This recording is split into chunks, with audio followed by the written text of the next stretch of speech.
泽连斯基告诉马克龙，中美都参与才会和谈，为何非要拉上中国？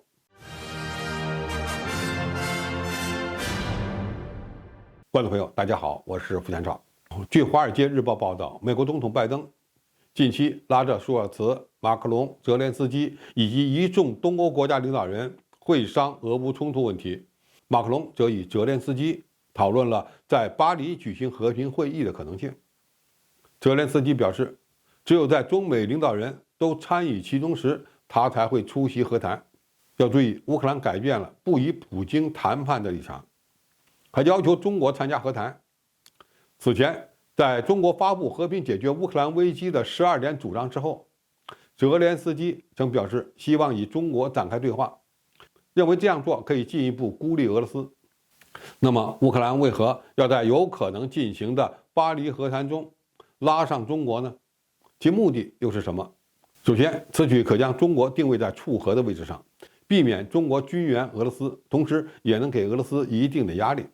中国是力推政治谈判解决乌克兰危机的大国，同时对俄罗斯有一定的影响力。邀请中国参加谈判，正是泽连斯基拉拢一切力量对付俄罗斯的表现。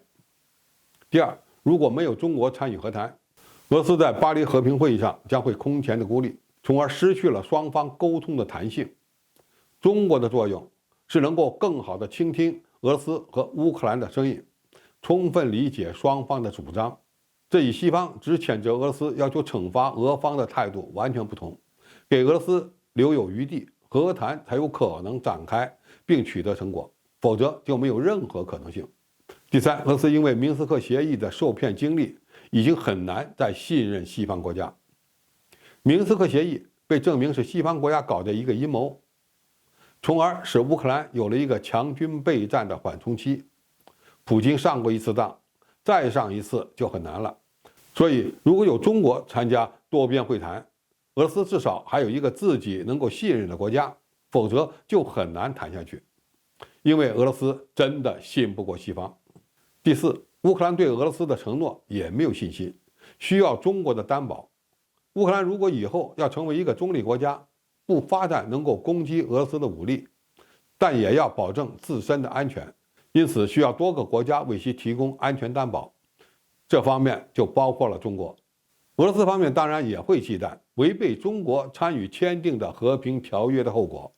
所以拿到中国的担保对乌克兰是有利的。第五，乌克兰可以借机降低西方要求与俄罗斯谈判的压力，明确提出中国必须参与和平谈判，也可能是泽连斯基拒绝谈判的一个托词。因为乌克兰当前仍想通过军事手段解决问题，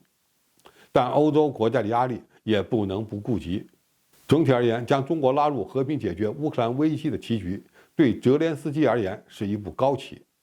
基于中国的强大实力，以俄罗斯的战略互信水平，以及在俄乌冲突中保持绝对的中立，俄罗斯在有中国参与的前提下，有可能会参加巴黎和谈。但是如果乌克兰在最关键的问题上不打算让步，比如要收复克里米亚，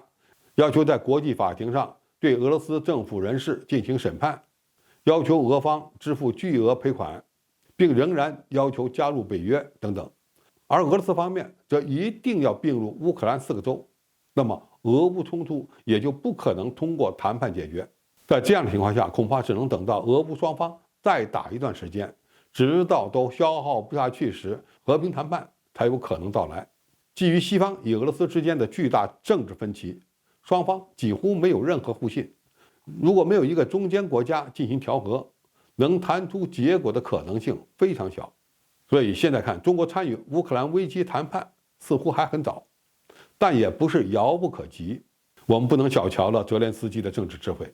利用中国的力量达成符合乌克兰利益的结果，这可能才是他最终的目标。好，今天的评述就到这里，谢谢大家收看，我们下期再见。